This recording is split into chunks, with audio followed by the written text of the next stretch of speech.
बिस्मिल्लाहिर्रहमानिर्रहीम। सब लोगों को स्क्रीन शेयर हो रही?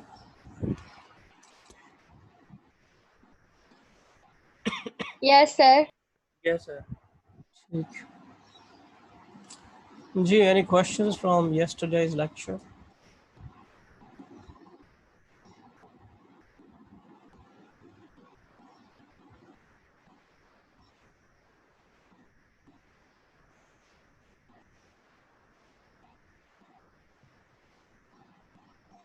जी, कोई सवाल?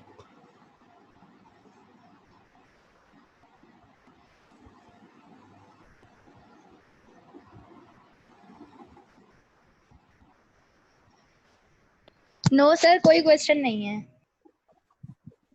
सर ये नोट्स आज सेंड कर दीजिएगा। ये इंशाल्लाह आज मैं आपको भेजूंगा। आज क्लास के बाद अभी संडे में इंशाल्लाह।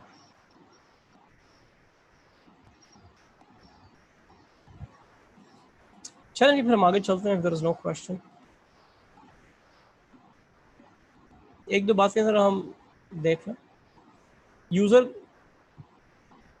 के लिए सबसे अहम चीज़ है फाइल बनती है कॉलम्स से, ठीक है। और फाइल के अंदर बहुत सारे कॉलम्स होते हैं, कॉलम्स मिलकर रिकॉर्ड बन जाते हैं। तो एक फाइल के अंदर रिकॉर्ड्स होते हैं और फाइल मिलके बन जाते हैं डेटाबेस, और डेटाबेस मिलके बन जाता है डेटा वेयरहाउस। ठीक, हमने कल पढ़ा था DBMS। ये एक बेसिकली सॉफ्टवेयर है। इसी सॉफ्टवेयर से हम अपनी डेटाबेस भी बनाते हैं और हम अपनी एप्लीकेशन भी बनाते हैं, ठीक है। डेटाबेस का मतलब है कलेक्शन ऑफ फाइल्स, और एप्लीकेशन का मतलब है वो स्क्रीन जिनके थ्रू हम डेटा एंट्री करते हैं, रिपोर्ट्स लेते हैं, कैलकुलेशंस वगैरह करते हैं।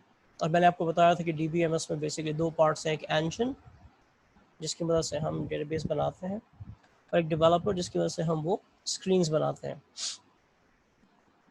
फिर हमने बात की थी डेटा मॉडलिंग की।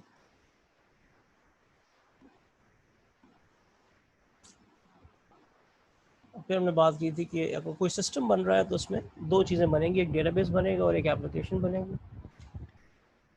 तो डेटाबेस बनाने के लिए डेटाबेस एडमिनिस्ट्रेटर चाहिए, ठीक है, और प्रोग्राम बनाने के लिए प्रोग्रामर चाहिए, और सिस्टम्स एनालिस्ट एक ओवरऑल इंजीनियर की तरह से सारी रिक्वायरमेंट्स को डिफाइन करता है।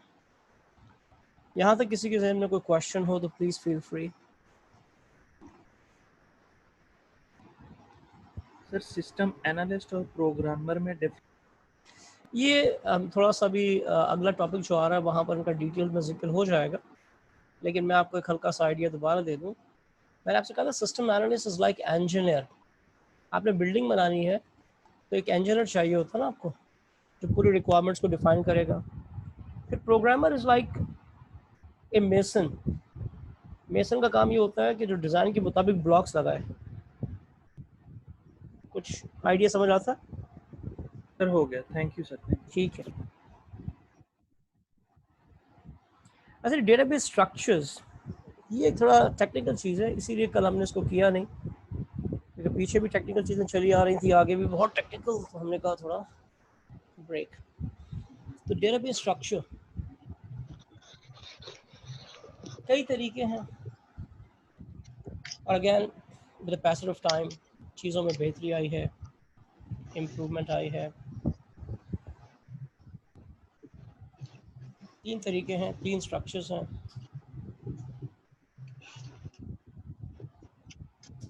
एक तरीका हायरार्किकल स्ट्रक्चर है, एक नेटवर्क स्ट्रक्चर है, एक रिलेशनल स्ट्रक्चर है।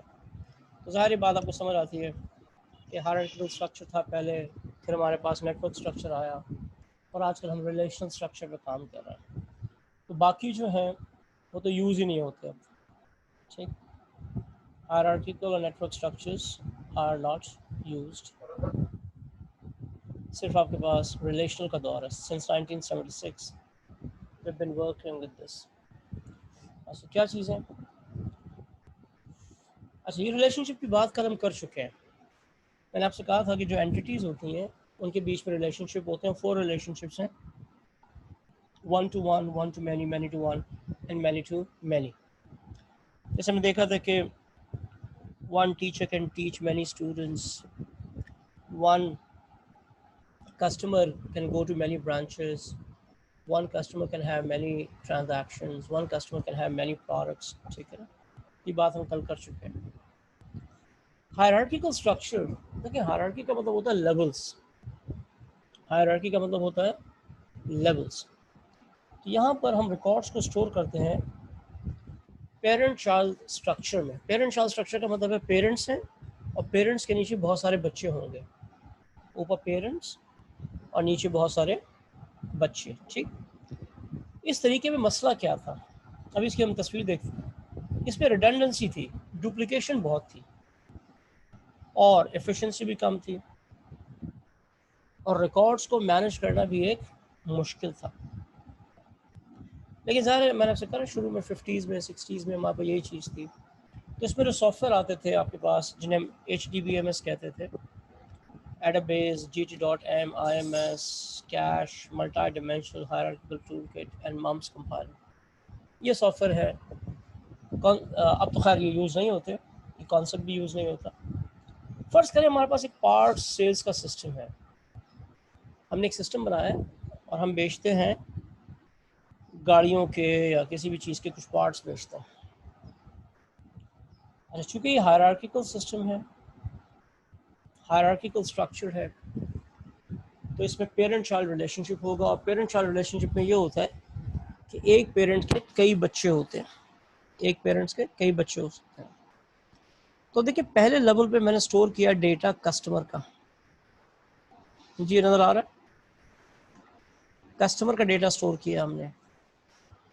कस्टमर का कोड है 1, उसका नाम है ABC और ज़ाहिर उसका बहुत सारा डेटा है, टेलीफोन नंबर, एड्रेस, फैक्स, वो मैंने यहाँ शो नहीं किया but I am sure people understand कि वो सारी चीज़ें यहाँ पर है। और ज़ाहिर फिर कस्टमर 2 को स्टोर किया है, फिर कस्टमर 3 को एंड सो। तो एक लेवल पे हमने सारे कस्टमर्स का डेटा स्टोर कर लिया है। एवरीवन, यस सर, ठीक है।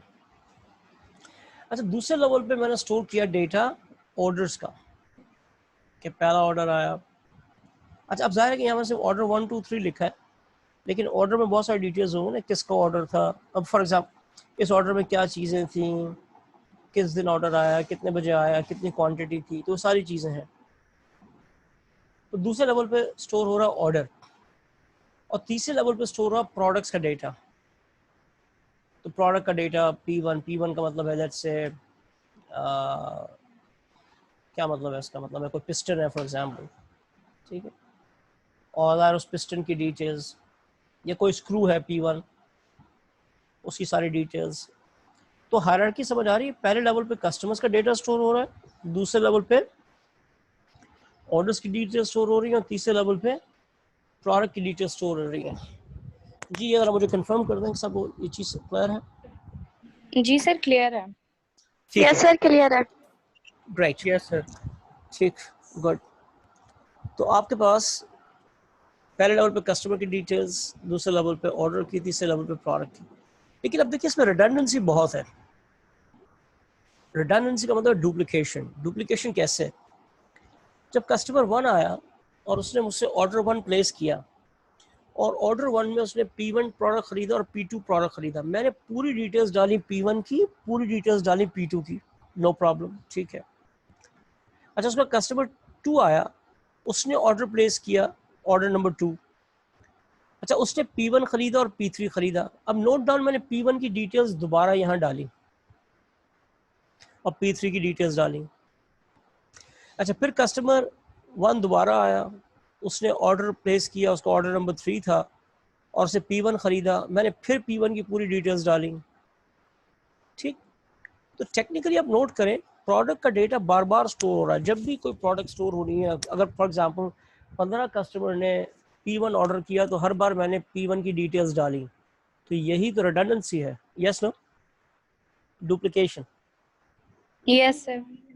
ठीक। अच्छा, नोट डाउन, ये 1 to many रिलेशनशिप में चल रहा है। एक कस्टमर के कई ऑर्डर्स हैं, आप देख रहे हैं, एक कस्टमर के कई ऑर्डर्स हो सकते हैं और एक ऑर्डर में कई प्रोडक्ट्स हो सकती हैं। ये बात समझ आ रही? Yes sir. लेकिन जब भी मैं कोई प्रोडक्ट स्टोर करता हूँ तो मुझे उस प्रोडक्ट की पूरी डिटेल स्टोर करनी पड़ती है। इसकी वजह से काम भी स्लो होता है, डुप्लीकेशन भी होती है और बहुत सारे मसले होते हैं। लेकिन शुरू में कोई चॉइस नहीं थी, हमारी अकल के मुताबिक this was the best one, तो हमने यही बनाया हुआ था और इसी के साथ जी रहे थे। जी बात समझ आ गई? Yes, sir.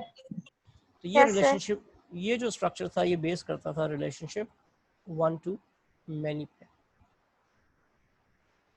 फिर थोड़ा हमें समझ आई, अकल आई, चीज़ें आई, तो हमने फिर बनाया नेटवर्क स्ट्रक्चर। नेटवर्क स्ट्रक्चर में क्या था, यहाँ पर डेटा स्टोर होता है many to many relationship. Many to many का मतलब है ऊपर भी मैनी हो सकते हैं और नीचे भी मैनी हो सकते हैं।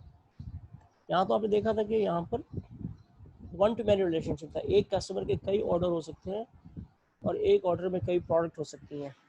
ठीक, अब नोट डाउन करें कि इसमें एरो नीचे आ रहे हैं, ऊपर कोई एरो नहीं जा रहा है। Yes no? Yes sir. Yes, ये sir. 1 to many. अब मैनी टू मैनी रिलेशनशिप में आपके पास चीज़ें बेहतर हो गई, रिडंडेंसी कम हो गई, एफिशिएंसी बेहतर हो गई, चीज़ें आसान हो गई। अब यही सिस्टम मैंने आपको दिखाया है यूजिंग नेटवर्क मॉडल। अब देखें क्या हो रहा है। पार्ट सेल्स का सिस्टम है, कस्टमर का डेटा हमने स्टोर कर दिया, उसके नीचे हमने ऑर्डर का डेटा स्टोर किया है।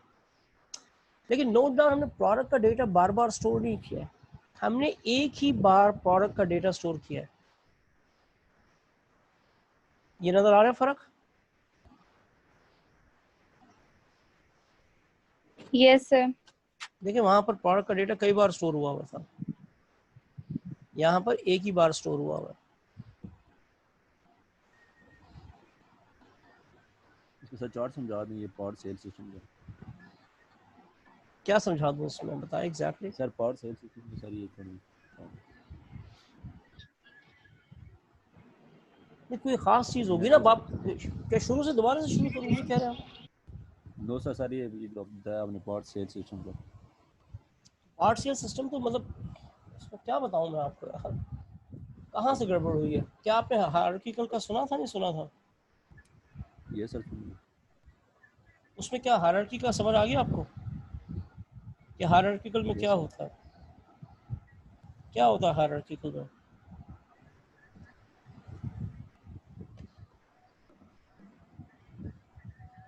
जी बताएं, हायरार्किकल सिस्टम में क्या होता है? कि आपके पास 1 to मैनी रिलेशनशिप होता है, एक कस्टमर है, उसके कई ऑर्डर हो सकते हैं, हर ऑर्डर के अंदर कई प्रोडक्ट हो सकती हैं। अब जो ये नेटवर्क में मैंने ये सिस्टम बनाया तो नोट डाउन कि मैंने हर बार प्रोडक्ट का डेटा स्टोर नहीं किया, एक ही दफ़ा स्टोर कर दिया है। और जिस भी ऑर्डर में जो प्रोडक्ट है उससे मैंने लिंक क्रिएट कर दिया है। फॉर एग्जांपल देखिए, ऑर्डर 1 में भी P1 है, ऑर्डर 3 में भी P1 है और ऑर्डर 2 में भी P1 है। तो मैंने P1 को 3 बार स्टोर नहीं किया, नोट डाउन, यहाँ 3 बार स्टोर किया था, 1 2 और 3, यहाँ एक ही बार स्टोर किया है। और जिस भी ऑर्डर में बिका है उस पर लिंक क्रिएट कर दिया। P2 2 ऑर्डर में बिका है, हमने लिंक कर दिया, वहाँ P2 2 बार स्टोर किया था, यहाँ पर हमने P2 एक ही बार स्टोर किया है। जी ये बात समझ आ रही है? अब ये Yes, बन गया sir. Many to many relationship. कैसे? एक ऑर्डर में कई प्रोडक्ट हो सकते हैं और एक प्रोडक्ट कई ऑर्डर में हो सकता है। ये बात समझ आ रही है? Yes, sir. एक प्रोडक्ट कई ऑर्डर में हो सकता है, जैसे P1 3 ऑर्डर में, 50 ऑर्डर में भी हो सकता है, 200 ऑर्डर में भी हो सकता है। वो तो ज़ाहिर है अभी ऑर्डर आते रहेंगे, कस्टमर आते रहेंगे, ये तो अभी हम शुरू की सूरत हाल देख रहे हैं। तो एक ऑर्डर में कई प्रोडक्ट हो सकते हैं और एक प्रोडक्ट कई ऑर्डर में हो सकता है। तो यूं अब आप देखें कि रिडंडेंसी आपके पास कम हो गई है, आपको हर प्रोडक्ट का बहुत ज़्यादा डेटा स्टोर करने की ज़रूरत नहीं है, एक ही बार स्टोर कर लें और जब वो बिके तो उसे उससे लिंक कर दें। जी ये बात समझ आती है? Yes, sir. Yes, sir. Yes, sir. शाबाश, ग्रेट। अच्छा जी, लेकिन अब और आसान हो गया। जो पीछे आप पढ़कर आए थे ना DBMS, वो एक्चुअली रिलेशनल DBMS ही था। यहाँ पर डेटा स्टोर करते हैं हम टेबुलर फॉर्म में। टेबुलर फॉर्म का मतलब टेबल की शक्ल में, और इससे हमारे पास एफिशिएंसी अच्छी हो गई है, रिडंडेंसी कम हो गई है। अच्छा, पीछे मैं नाम आपको बताना भूल गया। जो आपके पास NDBMS सॉफ्टवेयर थे उसमें दो पॉपुलर थे, एक तो IDMS और टोटल, ये दो पॉपुलर सॉफ्टवेयर थे। अच्छा, अब आपके पास जो रिलेशनल है इसमें आपके पास इनको RDBMS कहते हैं हम, और इसके एग्जांपल जो है फॉक्स प्रो है, एक्सेस है, ओरेकल है, इन्फॉर्मिक्स है और बहुत सारे हैं। ठीक, अब आप देखें फॉर एग्जांपल ये कंटेनर है, रिलेशनल के अंदर एक कंटेनर बना और कंटेनर के अंदर आप देखें 3 टेबल है, एक कस्टमर टेबल, एक प्रोडक्ट टेबल और एक ऑर्डर टेबल। अब कस्टमर टेबल में हमने कॉलम्स बना दिए, customer ID, customer name, customer address, ज़ाहिर वो मैंने बाकी कॉलम्स नहीं बनाए। प्रोडक्ट टेबल में क्या है, product ID, product name, product price, product quantity, सारी चीज़ें होंगी।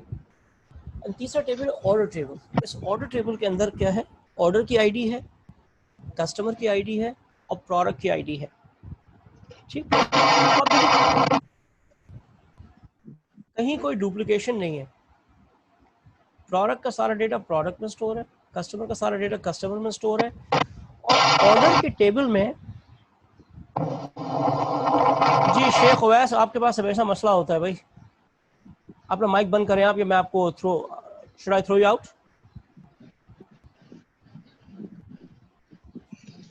अब अगर आपकी तरफ से कोई भी आवाज आई, this is the last warning, you will be out. Okay okay sir. अच्छा जी,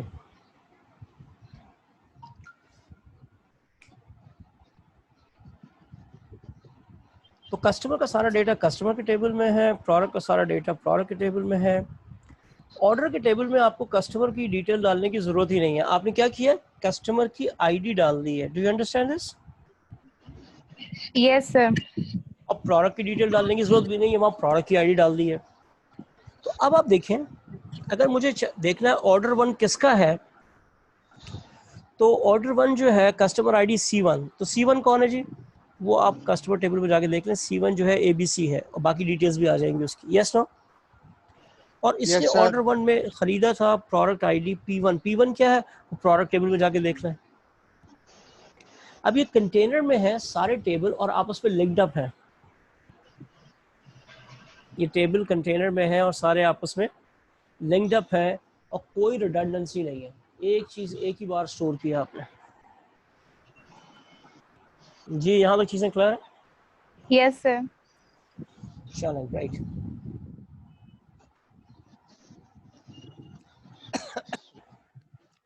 अच्छा जी, अब हम एक चीज पढ़ लेते हैं, की एंड देयर यूज। अब यहाँ पर हमने कीज इस्तेमाल की हैं। टेबल्स के अंदर कॉलम्स होते हैं। अच्छा ये बताएं, कस्टमर टेबल में कितने कॉलम है? सर 3। कस्टमर में 2 है, नहीं 2 ही है सर। कस्टमर टेबल में 2 है। 2 है। प्रोडक्ट टेबल में 2 है। 3। ऑर्डर टेबल में 3 है। ऑर्डर टेबल में 3 है। 6 है सर। 6 है। 6 कहाँ से आ गए भाई? 3 कॉलम है, order ID, customer ID, product ID. अच्छा सॉरी अच्छा वो गलत हो गया, ठीक है सर, रो बोल दी। Just hold down. हेलो जी बात।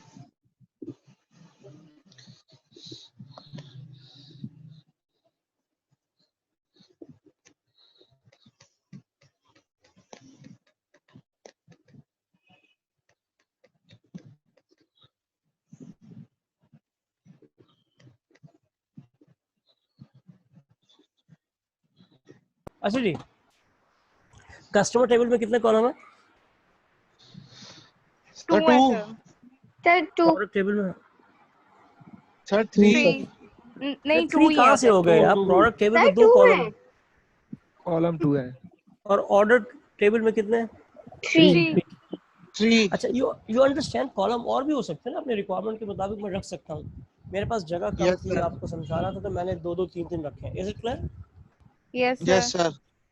आप देखें ना, कस्टमर टेबल के अंदर मैं 50 कॉलम रख सकता हूँ। कस्टमर की आईडी, कस्टमर का नाम, कस्टमर का contact number, cell number, mobile number, उसका टैक्स नंबर, उसका शनाख्ती कार्ड नंबर, उसका पासपोर्ट नंबर, यस नो, उसका Yes, कॉन्टैक्ट। Yes sir. ठीक है। अच्छा होता क्या है, जब हमें टेबल्स को लिंक करना होता है ना, तो हम कर, अच्छा हर टेबल के अंदर हम एक ऐसी की रखते हैं, एक ऐसी फील्ड रखते हैं, हर टेबल के अंदर हम एक ऐसी फील्ड रखते हैं जो दो रिकॉर्ड्स में कभी भी डुप्लीकेट नहीं होगी, मींस दो लोगों के लिए कभी भी सेम नहीं होगी। तो आप मुझे बता सकते हैं कस्टमर टेबल में कौन सी फील्ड ऐसी है जो कभी भी दो कस्टमर के लिए सेम नहीं होगी? Customer ID. Customer ID. आपके पास 50 लाख कस्टमर भी हो जाए, हर एक की आईडी यूनिक होगी। Is this clear? जी sir. yes, sir. Product table में कौन सी है फील्ड, यूनिक फील्ड?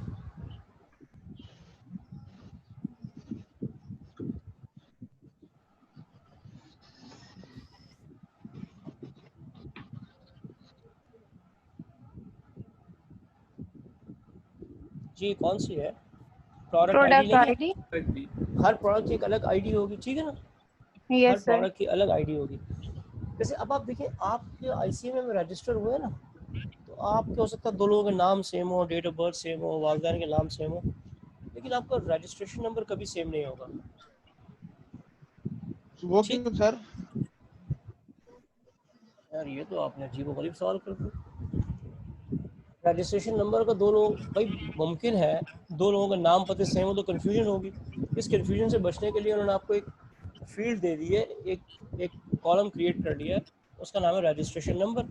उसका मकसद जी। ये है कि वो कभी भी सेम नहीं होगा। शनाख्ती कार्ड ओके। नंबर पाकिस्तान में किसी का भी सेम नहीं होगा, किसी भी गाड़ी का नंबर पाकिस्तान में सेम नहीं होगा, पासपोर्ट नंबर सेम नहीं होगा, रजिस्ट्रेशन नंबर, रोल नंबर कभी भी सेम नहीं होगा। सबका यानी पहचानने कि के लिए, चेंज होगा। पहचानने के लिए हमने एक अलग आईडी दे दी है, ठीक है जी जी? सर।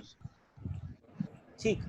तो ये एक ऐसा कॉलम जो कि हर फाइल में यूनिक होता है, मतलब हर रिकॉर्ड में यूनिक होता है, उसे हम कहते हैं प्राइमरी की, ये की फील्ड, प्राइमरी की या की फील्ड। Keys होती हैं। कस्टमर टेबल में customer ID is a primary की और की फील्ड, ठीक है? की फील्ड कह लेता हूँ उसे, ज़्यादा हर कॉलम को हम फील्ड कहते हैं ना, पीछे हम देख चुके हैं, Yes, हर sir. कॉलम को हम कहते हैं फील्ड। तो वो फील्ड जो कि यूनिक होती है हर रिकॉर्ड में, उसे की फील्ड कह रहे हैं या प्राइमरी की कह रहे हैं। Is this clear? Yes, sir. Product table में प्रोडक्ट आईडी इज दी की फील्ड या प्राइमरी की। Everyone? Yes, sir. Yes sir. Yes, ICMA sir. के सिस्टम में की फील्ड कौन सी है? Registration number. Registration number. Registration number, ठीक है? आप जो ड्राइविंग लाइसेंस लेने गए हैं तो वहाँ आपका नाम, पता, बहुत सारी चीज़ें पड़ी हुई हैं, तो वहाँ पर की फील्ड क्या होगी? Driving licence number sir. Driving licence number. अब गाड़ी की रजिस्ट्रेशन के लिए गए हैं तो वहाँ की फील्ड क्या होगी? Number plate. कार नंबर की जो प्लेट, होती है। लाइसेंस प्लेट, ठीक है? गुड, ये sir. बात समझ आ गई? Yes, sir. जी सर। ओके जी, तो ये कहलाती है आपके पास की फील्ड। अच्छा अब एक बात बताएं, आप अपने मुल्क में क्या है? पाकिस्तान। अच्छा गुड। और दूसरे मुल्क में क्या होते हैं आप? Non citizen. ओहो। वहाँ इंसान नहीं होते? नहीं इंसान तो सर हम होते ही हैं। मींस दैट हम वहाँ पे पाकिस्तानी होते हैं ना, रिप्रेजेंट कर रहे होते हैं। पार्टनर होते हैं वहाँ पे। दूसरे मुल्क में आप फॉरेनर होते हैं, ठीक है? यस। तो अपने मुल्क में आप क्या होते हैं? प्राइमरी होते हैं, मेन होते हैं। अपने मुल्क में आप क्या होते हैं? प्राइमरी होते हैं, आपकी वैल्यू थोड़ी ज़्यादा होती है। और दूसरे मुल्क में आप क्या होते हैं? फॉरेनर होते हैं। बात समझ आती है? जी सर। Yes, sir. तो अब ये देखें, हर टेबल में एक प्राइमरी की है, ठीक है? हर टेबल में एक प्राइमरी की है। वो प्राइमरी की, अपने मुल्क में आप प्राइमरी हैं, दूसरे मुल्क में आप फॉरेनर हैं, यस नो? सेकेंडरी। अपने मुल्क में आप प्राइमरी हैं, दूसरे मुल्क में आप फॉरेनर हैं। तो अब हम ये कह सकते हैं कि एक टेबल की जो प्राइमरी की है, अगर वो दूसरे टेबल में चली जाती है यूज़ होती है तो वहाँ वो फॉरेन की कहलाएगी, वहाँ वो क्या कहलाएगी, फॉरेन की। फॉरेन की। फॉर एग्जांपल कस्टमर आईडी जो है अपने टेबल के अंदर क्या है, प्राइमरी की है, Primary. लेकिन ये यूज़ हो रही है ऑर्डर टेबल के अंदर भी, तो वहाँ क्या है, ये फॉरेनर। फॉरेन की, वहाँ पर ये क्या है। Foreign key. इसी तरह से प्रोडक्ट आईडी जो है ये अपने टेबल में क्या है, प्राइमरी की। प्राइमरी की है, लेकिन ऑर्डर टेबल में क्या है, ये फॉरेन की। फॉरेन की। तो ये कीज हमने इसीलिए रखी है कि टेबल्स को ज्वाइन किया जा सके, कल हम पढ़ रहे थे टेबल्स को ज्वाइन कर सकते हैं। अगर मैं ऑर्डर टेबल को ज्वाइन करना चाहूँ कस्टमर टेबल से तो मैं कर सकता हूँ, क्यों, इसलिए कि कस्टमर टेबल के अंदर जो प्राइमरी की है वो ऑर्डर टेबल में फॉरेन की है, तो मैं इसको लिंक कर सकता हूँ। जब मैं इसको लिंक करूँगा तो यहाँ जो कस्टमर C1 लिखा है इसकी जगह क्या आ जाएगा, ABC। Yes no, yes sir. Yes sir sir. सारा डेटा आ जाएगा उसका। तो कल जो हम पढ़ रहे थे ज्वाइनिंग, तो ज्वाइनिंग भी अब आपको नज़र आ रही है कि हम डेटा को, हम टेबल्स को ज्वाइन कर सकते हैं, टेम्पररी भी और परमानेंटली भी। ठीक है everyone, yes sir. Yes sir बस नीचे आके पढ़ लेते हैं। देखिए जी, tables or files are collection of fields. All these fields contain data which user accesses. Some fields have special uses and recognized with other names as well. इनके कुछ और नाम भी होते हैं, ठीक है। Primary key या key field, it is a field which is unique in every record. कभी भी दो लोगों के लिए सेम नहीं होगी, ठीक है जी। अच्छा, इसी की बेसिस पे इंडेक्सिंग भी करते हैं। इंडेक्सिंग का मतलब क्या है, रिकॉर्ड्स को अरेंज करना। अगर मैं अरेंज करूंगा तो इसी बेसिस पे अरेंज करूंगा ना, रोल नंबर वाइज, गाड़ी number wise, passport number wise, शनाख्ती card number wise. Yes no. Yes sir. Yes sir अच्छा, एक बड़ी अच्छी एग्जांपल मेरे जहन में आई। ये बताएं कि व्हाट्सएप में प्राइमरी की क्या है, ये की फील्ड क्या है। Mobile number. Mobile number. Mobile number, हर बंदे के लिए एक अलग नंबर चाहिए। Yes no, yes sir. उन्होंने इसको बनाया हुआ प्राइमरी की। खैर, अच्छा बात से तो अब क्या होता है, आमतौर से तो देखें, अभी पुरानी बात थोड़ा सा मैं आपको बता दूं। जिस ज़माने में हम प्राइमरी कीज़ नहीं बनाते थे, की फील्ड नहीं बनाते थे, तो मसला होता था सर्चिंग में। तो फिर हम दो तीन चीज़ों को मिलाकर यूनिक बना लेते थे। फॉर एग्जांपल, हमारे पास शनाख्ती कार्ड नंबर नहीं है, अब करोड़ों लोगों का रिकॉर्ड है, मैं कैसे सर्च करूँगा। तो मैंने कहा मैं सर्च करूँगा इन्हें,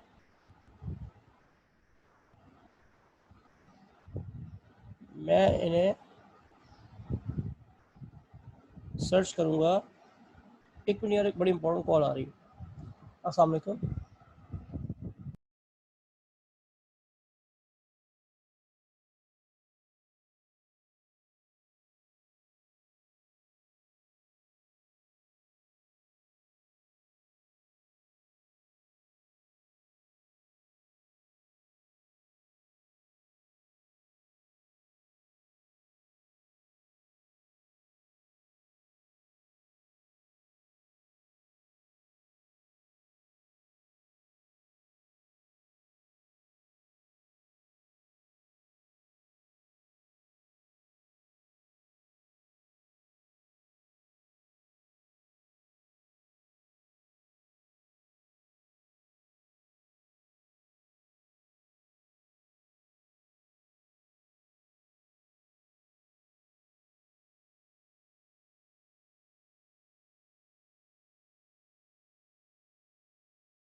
हेलो जी, आवाज़ आ रही है। हेलो जी, आवाज़ आ रही है आप लोगों को। जी सर। Yes, sir. सर आ रही है। अच्छा जी, तो अब अगर हम प्राइमरी की नहीं बनाते ना, तो फिर मैं आपको अगर शनाख्ती कार्ड 2 करोड़ लोगों को शनाख्ती कार्ड पड़े तो मैं कैसे सर्च करूँगा, कैसे पहचानूंगा। फिर मैं 2-3 चीज़ें मिला के पहचानूंगा कि आपका नाम, आपके अब्बाजान का नाम और आपका date of birth. Most probably ये तीनों चीज़ें 2 बंदों के लिए सेम नहीं होंगी। Yes no? ये बात समझ आती है? Yes sir. ठीक है ना? तो पहले हम प्राइमरी की बनाते थे, उसके तो 2-3 फील्ड्स को मिला के बना लेते थे। अब हम समझदार हो गए, अब हम डायरेक्टली जो है एक बस एक रजिस्ट्रेशन नंबर, रोल नंबर, इस तरह की कोई चीज़ ले लेते हैं। तो अब हमारे पास जो की फील्ड होती है उसमें एक ही चीज़ होती है, की फील्ड होती है उसमें एक ही फील्ड होती है। पहले जब हम की फील्ड्स बनाते थे या प्राइमरी की बनाते थे तो उसके अंदर 2-3 चीज़ें मिला के बना लेते थे। जी, यहाँ कोई सवाल है किसी? No sir. चलें, ग्रेट। अच्छा, फॉरेन की मैंने आपको बता दिया। अपने मुल्क में आप प्राइमरी हैं, दूसरे मुल्क में फॉरेनर हैं। तो फॉरेन की यही है कि जो एक टेबल की प्राइमरी की है वो दूसरे टेबल में अगर हम यूज़ करेंगे तो वो फॉरेन की है, और बेसिकली उसका पर्पस लिंकिंग ही है। जी, समझ आती बात? Yes sir. और ये मैंने लिख भी दिया यहाँ पर कि these keys are used to link up the tables temporarily or permanently. जी everyone? Yes sir. Nice.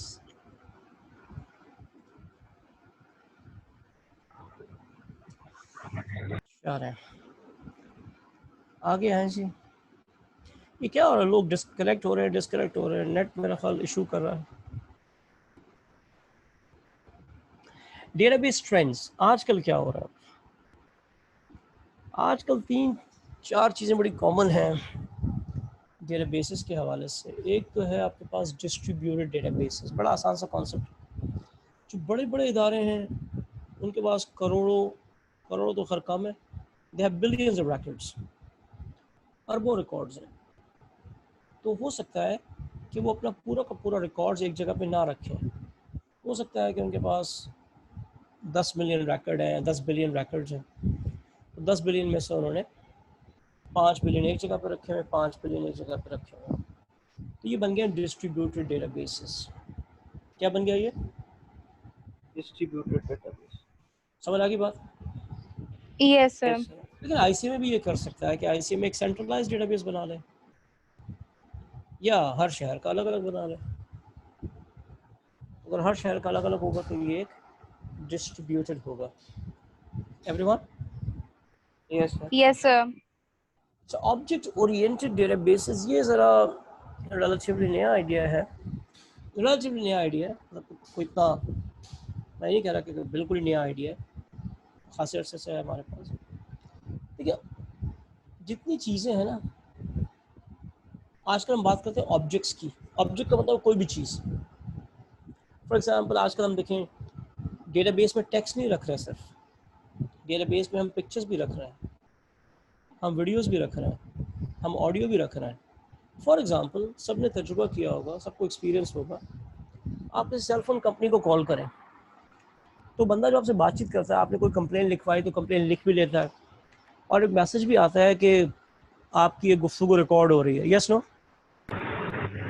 Yes sir. तो इसका मतलब ये जो एक डेटाबेस है, इसके अंदर आपकी तस्वीर भी पड़ी हुई है, इसमें आपकी ऑडियो भी पड़ी हुई है, इसमें आपकी हो सकता है आप वहाँ जाएँ मिलें तो वीडियो भी बना के डाल दें वो। तो ऐसा डेटाबेस जिसके अंदर ऑडियो भी है, टेक्स्ट भी है, ग्राफिक भी है, वो कहलाता है ऑब्जेक्ट ओरिएंटेड डेटाबेस। जी, बात समझ आती है? सर ये रिपीट कर दीजिएगा।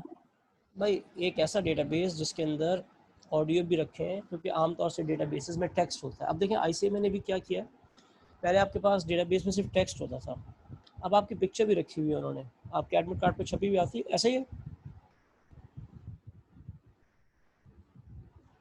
Yes no? Yes sir. तो इसका मतलब वो भी अब जो है ऑब्जेक्ट ओरिएंटेड डेटाबेस की तरफ जा रहे हैं। अब ज़रूरत पड़ेगी तो वो आपकी आवाज़ भी उसके अंदर रिकॉर्ड कर सकते हैं, वीडियो भी रिकॉर्ड कर सकते हैं। ठीक है? ऐसे डेटाबेसेस जिसमें आप ऑडियो, वीडियो, ग्राफिक्स सब रख सकते हैं, वो ऑब्जेक्ट ओरिएंटेड डेटाबेसेस कहलाते हैं। बात समझ आई जी?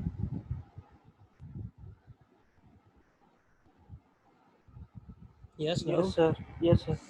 अच्छा, हाइपर मीडिया डेटाबेस समझने से पहले आपने हाइपर लिंक पढ़ा है? सबको हाइपर लिंक का पता है ना? वेबसाइट पे एक ब्लू सा लिंक होता है, उसको आप क्लिक करते हैं तो आप दूसरी जगह चले जाते हैं। जी, समझ आती है बात? Yes sir. ये आपके पास हाइपर लिंक कहलाता है। अच्छा, यही चीज़ अब डेटाबेसेस के अंदर भी आ गई है। जब आप किसी वेबसाइट पे जाते हैं तो आपने देखा होगा उसमें वेबसाइट पे भी ऑडियो भी पड़ा हुआ है, वीडियो भी पड़ा हुआ है, ग्राफिक्स भी पड़ी है, टेक्स्ट भी पड़ा हुआ है। यस, अब जिस चीज़ को क्लिक करते हैं वो सामने आ जाती है। ठीक, तो यानी जैसे ऑब्जेक्ट ओरिएंटेड डेटाबेसेस के अंदर आपके पास ऑडियो, वीडियो, टेक्स्ट, ग्राफिक्स पड़ा हुआ है, यहाँ पर भी इसी तरह से पड़ा हुआ है। लेकिन एक फ़ायदा ये है कि आप जिस भी चीज़ को क्लिक करेंगे एक जगह से आप दूसरी जगह चले जाएंगे।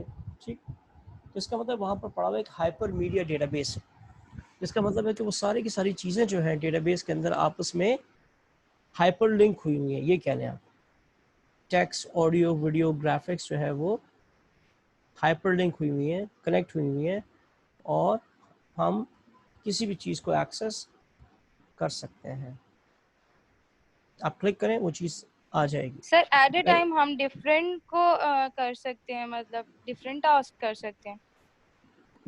नहीं, डिफरेंट टास्क की बात नहीं है। आप किसी वेबसाइट पे गई हैं, फॉर एग्जांपल आप यस बीबीसी सर। की वेबसाइट पे चले जाएं, सीएनएन की वेबसाइट पे चले जाएं, तो वहाँ टेक्स्ट पड़ा हुआ है, यस सर। खबरें पड़ी हुई हैं ना, वहाँ पर पिक्चर्स भी पड़ी हुई हैं, यस सर। वहाँ पर बहुत सारी उनकी वीडियोस भी पड़ी हुई हैं, यस। बहुत सारी ऑडियोज भी पड़ी हुई हैं। आप जो चाहे क्लिक करें वो आपके पास आ जाएगी। तो इसका मतलब ओके। पीछे जितनी भी चीज़ें वहाँ पर पड़ी हुई आपको नज़र आ रही हैं वो पीछे पड़ी हुई हैं उसके अंदर, हाइपर मीडिया डेटाबेस के अंदर। Okay okay sir. ठीक है, ठीक है सर।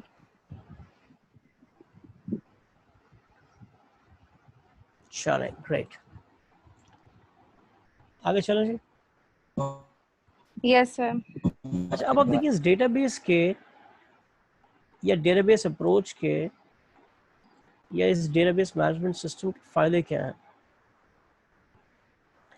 पहला फ़ायदा, ईज़ ऑफ सेटिंग अप। ये जो आपके पास DBMS है आजकल, जैसे एक्सेस है, पॉपुलर है, ओरेकल है, इसमें डेटाबेस बनाना बहुत ही आसान है, क्योंकि इसके अंदर इंजन भी दिया हुआ है और डेवलपर भी दिया हुआ है। और पीछे हम पढ़ चुके हैं कि इंजन की मदद से हम डेटाबेस बना सकते हैं और डेवलपर की मदद से हम वो सिस्टम बना सकते हैं, वो स्क्रीन्स बना सकते हैं, वो कैलकुलेशंस कर सकते हैं।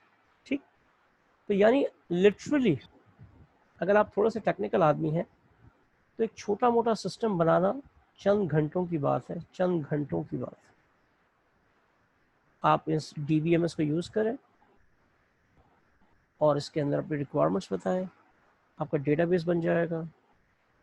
उसके अंदर रिकॉर्ड्स डालने के लिए खूबसूरत सी एंट्री स्क्रीन्स, रिपोर्ट स्क्रीन्स आप बना सकते हैं। तो ये मतलब है ease of setting up. Everyone? Yes, sir. Yes, sir. Sir. अच्छा, दूसरा है DBMS supports the process of prototyping। अच्छा, लफ्ज़ क्या लिखा? प्रोटोटाइपिंग। प्रोटोटाइपिंग अभी जो हमारा नेक्स्ट टॉपिक जो भी आज इंशाल्लाह शुरू करेंगे हम, सिस्टम डेवलपमेंट, उसके अंदर प्रोटोटाइपिंग खासी डिटेल से आएगा। ठीक है, तो हम प्रोटोटाइपिंग वहाँ जाके पढ़ेंगे। फ़िलहाल आप ये याद कर लें कि DBMS से प्रोटोटाइपिंग करना आसान होता है। प्रोटोटाइपिंग होती क्या है ये हम पढ़ेंगे नेक्स्ट चैप्टर में, नेक्स्ट टॉपिक में। ठीक है जी। Yes sir. अच्छा जी, लोअर मेंटेनेंस कॉस्ट। अच्छा, लोअर मेंटेनेंस कॉस्ट का मतलब अगर आपको कभी डेटाबेस में कोई गड़बड़ हो जाए, आपके प्रोग्राम में कोई गड़बड़ हो जाए, no problem. You know why? इसलिए कि जैसे मैंने देखा है कि इसके अंदर डेटाबेस इंजन है, डेवलपर है, तो उसकी मदद से किसी भी चीज़ जो ख़राब हो जाए उसे सही करना आसान है। सही करना आसान है, सही करने में टाइम कम लगता है। तो इसका मतलब है टाइम कम लगता है, का मतलब है कि आपके पास मेंटेनेंस कॉस्ट कम है।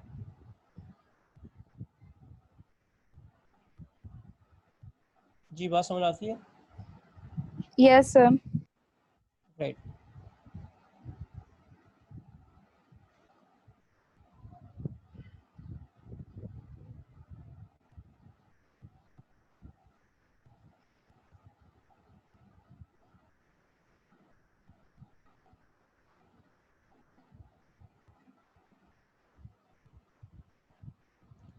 अच्छा, तीसरी चीज़ है स्ट्रक्चर्ड क्वेरी लैंग्वेज। याद करें पीछे हम बात कर रहे थे कल कि आप बड़ी आसानी से क्वेरीज कर सकते हैं कि वो लोग दिखा दो जो पिछले 10 साल से हमारे इदारे में काम कर रहे हैं, वो लोग दिखा दो जो 10 साल से काम कर रहे हैं और मैनेजर की कैपेसिटी में काम कर रहे हैं, ठीक है। तो उसके लिए आपके पास हर DBMS में एक आसान सी लैंग्वेज होती है, that's called SQL, structured query language. बहुत आसान सी है, उसको सीख सकता है कोई भी। सीखने में कोई भी स्मार्ट आदमी हो तो मेरे ख्याल है 1-8 घंटे के अंदर अच्छी खासी सीख लेगा वो, ठीक। तो SQL आपके पास, इसकी वजह से क्वेरी बड़ी आसानी से कर सकते हैं आप। अगला फीचर है standardize interface for data import and export. अच्छा, इंपोर्ट एक्सपोर्ट तो आपको पता है क्या होता है। इंपोर्ट का मतलब है कि आप चीज़ों को लाएं और एक्सपोर्ट का मतलब है चीज़ों को भेज दें। फॉर एग्जांपल, अच्छा ये जो स्मार्ट आदमी है जिले अब्बास, आपने अपना नाम चेंज किया हुआ है। जिले सर ये अब्बास, मैं आप नहीं था, ये आप यकीन कर नहीं, लें सर इस मैं बात तो पे। यहाँ पे हूँ। हाँ सर हाँ, मैं तो वही यहाँ मैं पे कह हूँ। रहा हूँ। हाँ हाँ, मैं वही कह रहा हूँ। तो जिले है ना, एक दूसरे जिले अब्बास जिसने नाम रखा हुआ है ना, ये मुजरिम आदमी है और ये मेरे ख्याल भाग गया अभी। The moment I pointed out he left. Sir जी मैं नहीं था इस दफा। अरे भाई, आपसे मैंने कहा, आपसे कहा मैंने, का कोई आशिक है। ये आपको मैं कह रहा हूँ आपको मेरा यार मैं आपसे क्यों कहूँगा, मुझे आप, मैं आपने मेरा पैसे देने हैं जो मैं आपको हर चीज़ में रगड़ूंगा। अजीब सी बात है। मैं जिसका सर जिक्र ने कर रहा मुझे हूँ वो पॉइंट क्यों मुजरिम को बोल रहे हैं पॉइंट सर? आउट किया और मुझे भाग गया फौरन ही लेफ्ट। और सर ये क्यों बोल रहे हैं अंदर? ये मुजरिम का दोस्त होगा मेरा ख्याल है ये। सर मैं तो उसको जानता भी मुझे भी नहीं। डाउट हो गया। तो भाई नहीं जानते तो मत बोलो ना यार, कोई बोल रहा है, why are you okay interfering. एक बंदा था, उसने गड़बड़ की, I just pointed him out and the moment he was pointed out he left. Yes sir. बस, तो खसकम जहां पाक, मुजरिम लेफ्ट, यस सर, मुजरिम चला गया। ठीक है। लेकिन मुजरिम का दोस्त बाकी है अभी। सर मैं ओके हो गया सर। चले, तो इंपोर्ट का मतलब लाना और एक्सपोर्ट का मतलब ले जाना, राइट। तो अब देखिए, डेटा लाना ले जाना बड़ा आसान है। फॉर एग्जांपल, आपके पास एक्सेल में डेटा है, पुराना डेटा पड़ा होता है एक्सेल में। अब आपने एक नया सिस्टम बना लिया एक्सेस के अंदर, या आपने नया सिस्टम बना लिया ओरेकल के अंदर, कोई मसला नहीं है। ओरेकल के अंदर बड़ा मज़े का एक प्रोसेस दिया हुआ है, एक स्टेप दिया हुआ है। उस प्रोसेस की मदद से, उस स्टेप की मदद से आप एक्सेल से डेटा इंपोर्ट कर लें ओरेकल के अंदर, तो आपके सिस्टम में सारा का सारा डेटा आसानी से इंपोर्ट हो गया। अच्छा, आप ये भी कर सकते हैं कि आपके पास ओरेकल में सिस्टम बना हुआ है, आपने कहा जी इसको मैं एक्सपोर्ट कर दूं एक्सेल के अंदर, किसी को देना है वैसे ही, तो आप एक्सपोर्ट भी कर सकते हैं। तो कहने का मतलब उसके अंदर एक फ़ीचर दिया हुआ है, हर DBMS के अंदर एक फ़ीचर दिया हुआ है, एक ऑप्शन दिया हुआ है। उस ऑप्शन के थ्रू आप डेटा इंपोर्ट भी कर सकते हैं और डेटा एक्सपोर्ट भी कर सकते हैं। आपको कोई बहुत टेक्निकल होने की ज़रूरत नहीं है। जी, everybody understands this point? Yes sir. Right, चलो। अच्छा, फिर इसके अंदर आप देखिए, हर DBMS के अंदर आपके पास सिक्योरिटी मैकेनिज्म भी है। डेटा की सिक्योरिटी आजकल बहुत ही अहम इशू है, ठीक है। फॉर एग्जांपल, इसके अंदर एक्सेस सिक्योरिटी का फीचर दिया है। एक्सेस सिक्योरिटी का मतलब है कि जो फॉर एग्जांपल डेटाबेस है, मेरी कंपनी का, मेरे बैंक का, मेरी एयरलाइन का, हर कोई एक्सेस नहीं कर सकता ऐसे। क्यों? सब लोगों को मैंने लॉग इन आईडीज और पासवर्ड्स दिए हैं, तो जिन लोगों के पास ये लॉग इन आईडी है, जिन लोगों के पास ये पासवर्ड है, सिर्फ वही आ सकते हैं। और प्लस लॉग इन आईडी और पासवर्ड दिए हुए, फिर मैंने को रिस्ट्रिक्ट भी किया हुआ है। किसी को मैंने फुल एक्सेस दिया हुआ है, किसी को लिमिटेड एक्सेस दिया हुआ है। जी, बात समझ आती है? Yes sir. Yes sir. ज़बरदस्त। अच्छा, फिर backup and disaster recovery. Her DBMS के अंदर आपके पास एक बैकअप होता रहता है ऑटोमेटिकली, जिसका फ़ायदा है कि खुदा न खास्ता कोई डिज़ास्टर हो जाए, कोई हादसा हो जाए, कोई डेटा बर्बाद हो जाए, तो हमारे पास बैकअप मौजूद होगा, उससे हम उसको यूज़ कर सकते हैं। तो बिल्कुल ऐसे ही है। डिज़ास्टर की हम बात करेंगे, हमारा जो आखिरी टॉपिक होगा वो डिज़ास्टर मैनेजमेंट ही होगा। लेकिन फिलहाल बैकअप का मतलब मैं आपको बता रहा हूँ, कोई इंपॉर्टेंट कागज़ होता है तो उसकी आप 2-3-4 कॉपियाँ करा के रख लेते हैं ना, ताकि कोई इशू हो उसे यूज़ कर लें। जी, बात समझ आती है? Yes sir. राइट। अब एक बड़ा मज़े का फीचर है TTS। हर डेटाबेस मैनेजमेंट सिस्टम में आपके पास एक TTS होता है, transaction tracking system. Transaction tracking system ये होता है, अच्छा हम पढ़ चुके हैं ट्रांजैक्शन का मतलब है कोई भी एक्टिविटी होगी वो ट्रैक होगी, कोई भी एक्टिविटी होगी वो ट्रैक हो जाएगी। ये हो ही नहीं सकता कि कोई एक्टिविटी बगैर ट्रैकिंग के चली जाए। मैंने यहाँ पर एक अच्छी मिसाल दी है, मैं आपको दिखाता भी हूँ अभी, पहले मैं बता दूँ। फॉर एग्जाम्पल आपका सेल फोन की बैटरी बिल्कुल ख़त्म है, बिल्कुल ख़त्म,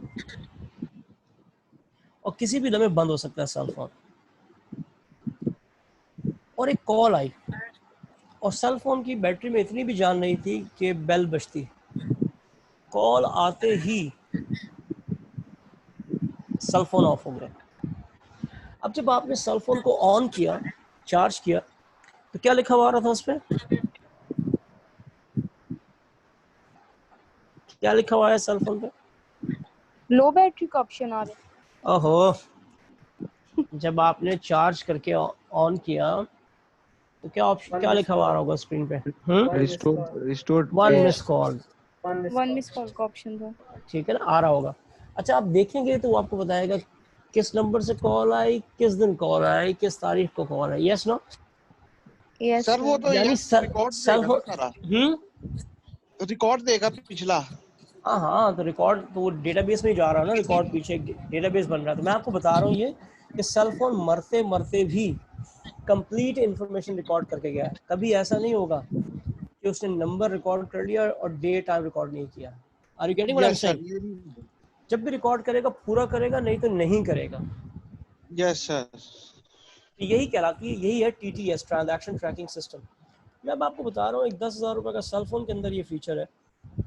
तो अब आप सोचें, आपके पास लाखों रुपए के DBMS हैं, करोड़ों रुपए के सॉफ्टवेयर हैं, उसके अंदर TTS होता है। आप कोई काम कर रहे हैं, बिजली चली गई, हार्ड डिस्क क्रैश कर गई, फिर भी आप देखें जो वो ट्रांजैक्शन कर रहा था ना उसको पूरा करेगा या पूरा ही अनडू कर देगा। ये कंफ्यूजन नहीं छोड़ेगा कि आधा ट्रांजैक्शन हो गया था और आधा नहीं हुआ। ये बात समझ आ रही है जी? जी sir. Everyone? Yes yes sir. Sir. Yes sir. अच्छा जी, फिर high level of data integrity. अच्छा, high level of data integrity जो है बड़ी इंपॉर्टेंट चीज़ है। इसके लिए मैं अगर आपको पीछे लेके जाता हूँ, देखें ये 3 टेबल्स हैं, ये 3 टेबल्स पड़े हुए डेटाबेस कंटेनर के अंदर, ठीक है जी? Everyone with me? Yes sir. जी सर। मैं यहाँ से जाता हूँ और मैं ये कस्टमर टेबल से C2 उड़ा देता हूँ। ये रिकॉर्ड मैंने उड़ा दिया, ये रिकॉर्ड मैंने उड़ा दिया। अब आप मुझे बताएं कि सिस्टम को मुझे ये रिकॉर्ड उड़ाने देना चाहिए या नहीं?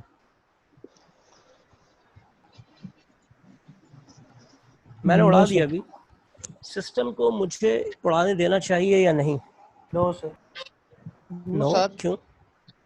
Why no? सर रिकॉर्ड गायब हो जाएगा। हाँ हो गया ना गायब, वो छोड़ें। सिस्टम को रिकॉर्ड मुझे क्यों नहीं उड़ाने देना चाहिए बताएं?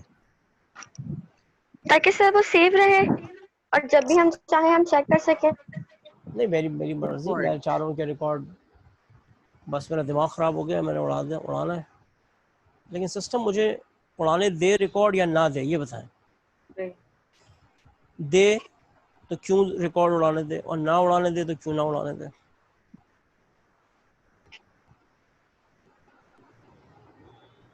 इससे मुतालिक ऑर्डर टेबल में जोर से बोले हैं।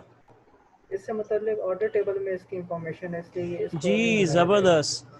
देखिए ना ऑर्डर टेबल में C2 पड़ा हुआ है, यस नो, ये भी पड़ा हुआ है, जी सर। ये भी पड़ा हुआ है। अगर मैंने कस्टमर टेबल से C2 उड़ा दिया तब ऑर्डर टेबल में C2 लिखा हुआ है, कंफ्यूजन हो जाएगी ना ये कौन है। ये बात समझ आ रही है? Yes no? सर। अब यस सर। सिस्टम क्या करेगा, सिस्टम नहीं उड़ाने देगा जब तक यहाँ C2 पड़ा हुआ है, मुझे नहीं उड़ाने देगा। वो ये कहेगा कि ऑर्डर टेबल में भी इसके रिकॉर्ड्स पड़े हुए हैं, ठीक है। तो अगर आप यहाँ से उड़ाएंगे तो ऑर्डर टेबल में गड़बड़ हो जाएगी। ये बात समझ आ रही है? जी यस सर। इसी को टेक्निकल जुबान में कहते हैं डेटा इंटीग्रिटी। वो नीचे लिखा हुआ आपको दिखा देता हूँ, क्या लिखा हुआ है, high level of data integrity, ठीक है ना। डेटाबेस कंटेनर के अंदर चीज़ें हैं तो वो उड़ाने से पहले चेक करेगा कि इसको उड़ाते हुए बाकियों पे क्या फ़र्क पड़ेगा, इसको उड़ाना मुनासिब है या ना मुनासिब है। तो यूज़र अगर गलती करेगा भी तो गड़बड़ नहीं होगी। जी एवरीवन। जी सर। Yes sir. ओके, फिर हम देख चुके हैं डेटाबेसेस का एडवांटेज ये होता है कि there is no redundancy, there is no duplication, ठीक है ना। अभी मैंने आपको दिखाया कस्टमर का डेटा एक ही जगह पे स्टोर है, प्रोडक्ट का डेटा एक ही जगह पे स्टोर है, बार बार स्टोर करने की ज़रूरत नहीं है। अच्छा, इसके अलावा मल्टीपल यूजर्स, ये मैं आपको पहले भी एग्जांपल दे चुका हूँ। एक बार डेटाबेस बन गया तो उससे हम बहुत सारे काम और भी ले सकते हैं जिसके लिए शायद हमने नहीं बनाया था। मैंने आपको नेटरा की एग्जांपल दी थी कि नेटरा डेटाबेस आपने बनाया था शनाख्ती कार्ड के लिए और बहुत सारे कामों के लिए, लेकिन फिर से आप ज़रूरत पड़ी तो ज़लज़ले में भी इस्तेमाल किया टू चेक कौन लोग ज़िंदा है कौन मुर्दा है। फिर आपने इसको एहसास प्रोग्राम में भी इस्तेमाल कर लिया, फिर आपने इसको कोविड में भी यूज़ कर सकते हैं। गैरी एक बार डेटाबेस बन जाए तो उसके 50 यूजेस आप कर सकते हैं। बात समझ आ रही है? Yes sir. जी सर। अच्छा, इसके अलावा डेटाबेस में जब भी चीज़ रखी जाती है तो वो डेटाबेस जब बनाते हैं तो पूरे इदारे का देख के बनाते हैं, किसी एक डिपार्टमेंट को देख के नहीं बनाते हैं। तो इसका मतलब पूरे इदारे के अंदर जब जो भी हम चीज़ बनाएंगे देख कर तो उसके अंदर रिलेशनशिप ऑलरेडी डिफाइन हो जाएंगे। Yes no? जब मैं Yes, पूरे sir. इदारे की रिक्वायरमेंट्स को देख के चीज़ एक जगह रखूँगा तो उसके अंदर लिंक्स क्रिएट करना आसान होगा। Yes no? यस। अच्छा, इसमें अपडेट करना भी आसान है। एक जगह अपडेट कर दें, सब जगहों पर अपडेट हो जाएगा। आपका शनाख्ती कार्ड नंबर होगा, शनाख्ती कार्ड के सिस्टम में अगर आपका एड्रेस अपडेट हो जाए तो पासपोर्ट में भी अपडेट हो जाएगा, हर जगह पर अपडेट हो जाएगा। ये बात समझ आती है जी? Yes, yes sir. नो? अच्छा जी, अच्छा इंडिपेंडेंट ऑफ यूज़र प्रोग्राम, तो ये मैं आपको पीछे दिखा भी चुका हूँ, दोबारा दिखा देता हूँ। इंडिपेंडेंट ऑफ यूज़र प्रोग्राम का मतलब ये है कि ये आपका DBMS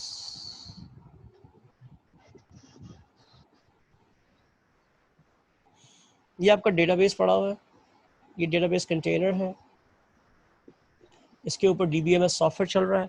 अब आपने कोई भी एप्लीकेशन बना लें, इस DBMS के थ्रू आप इस कंटेनर से कनेक्ट हो सकते हैं। और ज़रूरी नहीं है कि आपके सारे के सारे प्रोग्राम ओरेकल में हो, एक्सेस में हो, जिसमें मर्जी हो। आपने एक डेटाबेस कंटेनर के अंदर टेबल्स बना लिए और अब DBMS के थ्रू आप किसी भी सॉफ्टवेयर में अपनी एप्लीकेशन बनाकर इस डेटाबेस को एक्सेस कर सकते हैं। जी, ये पॉइंट समझ आता है? Yes, sir. जी एवरीवन।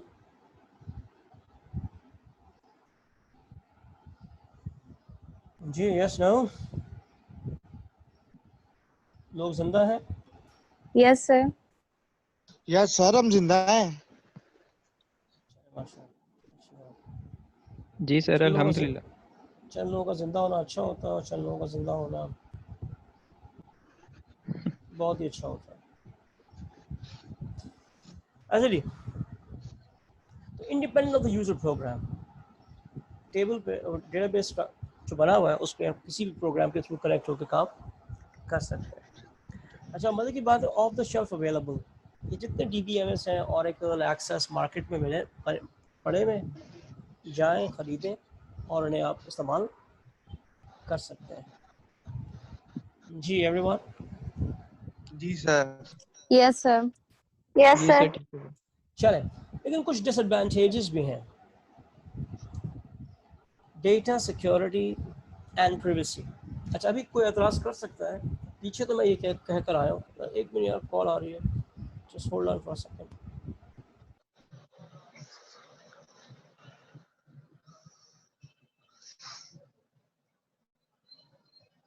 सर फोन जाने।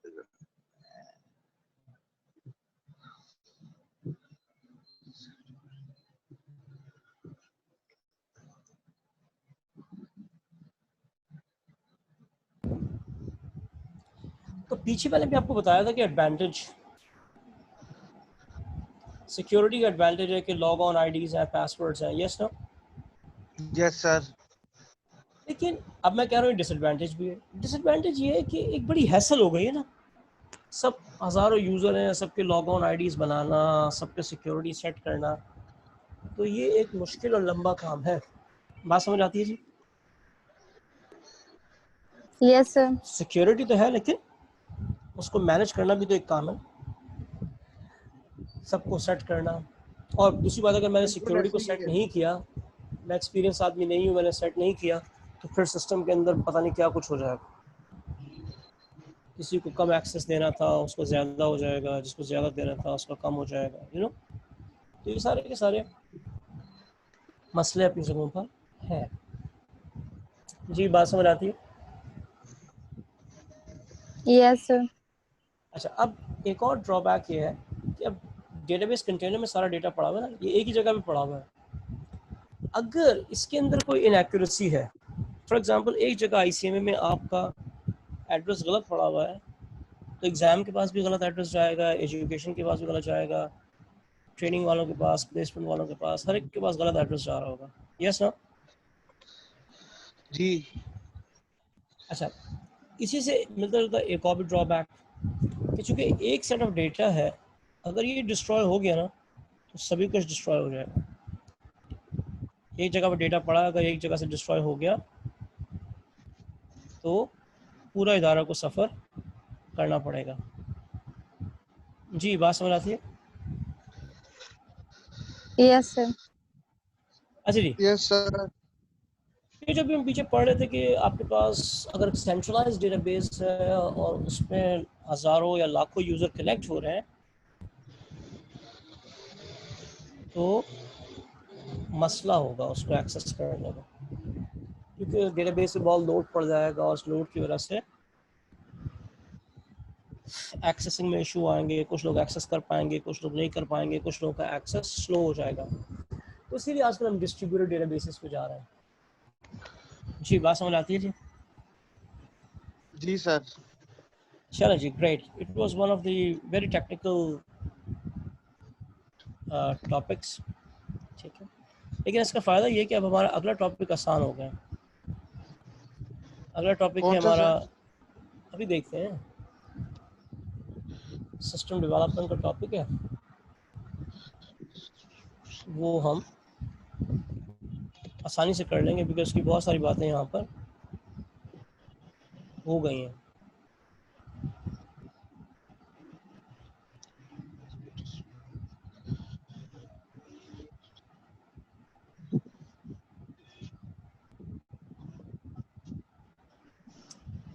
और वो टॉपिक है अपना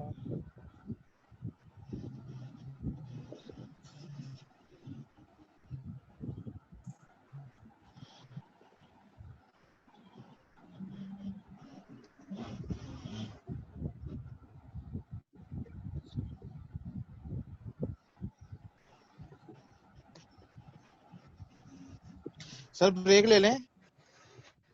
यार ब्रेक ना लें आप, ब्रेक नहीं नहीं सर, थोड़ा फ्रेश हो जाएंगे ना।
ब्रेक हो गई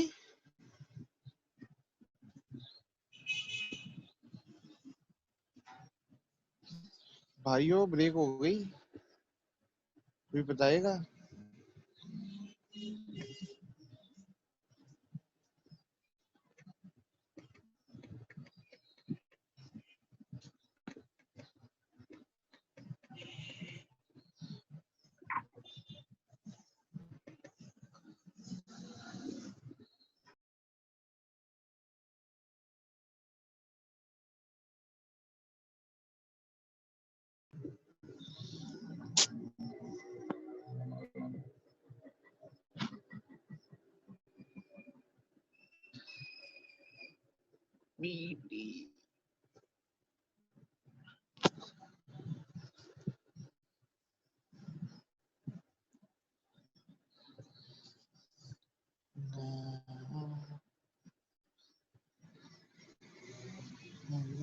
पूछो क्या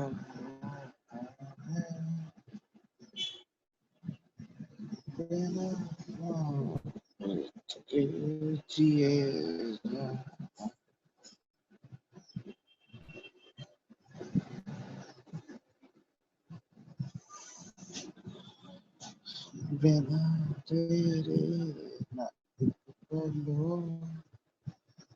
ना बिन तेरे कभी कल हो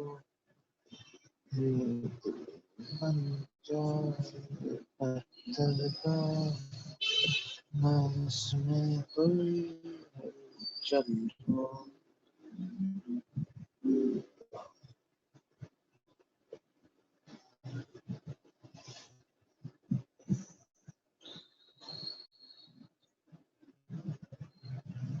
बिना तेरे ना पल हो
मैं नहीं बताऊंगा। मुर्शद इज बैक।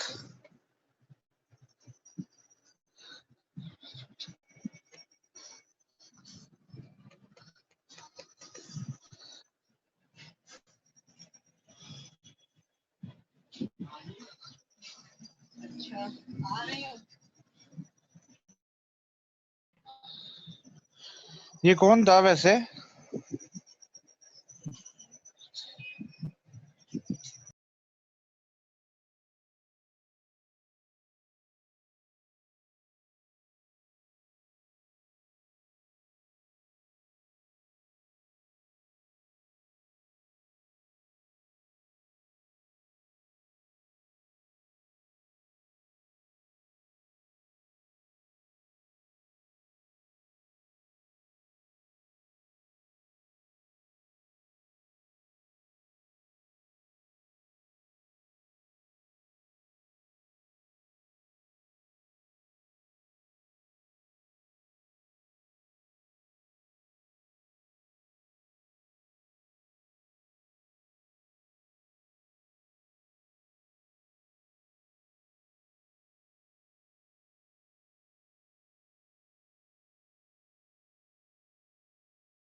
ऐसी होती है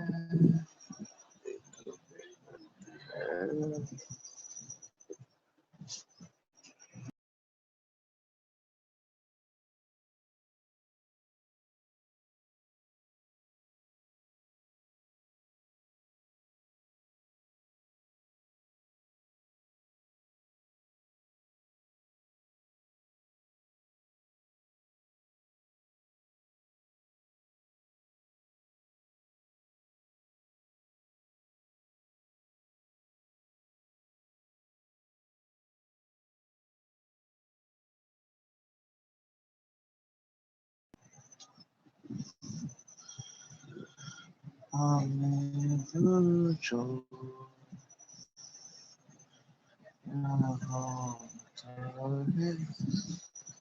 बिना के जिए जहाँ बहुत गए यादें मगर इस बार तुम ही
वैसे छुट्टी हो गई है, घर जाओ तुम।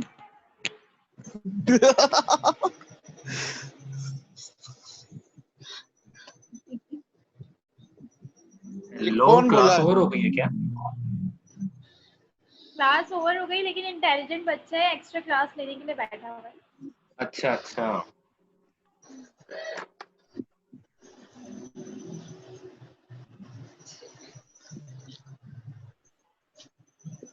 यार इतनी जल्दी क्लास ओवर होगी कैसे? सर ने कल भी जल्दी कर दी थी।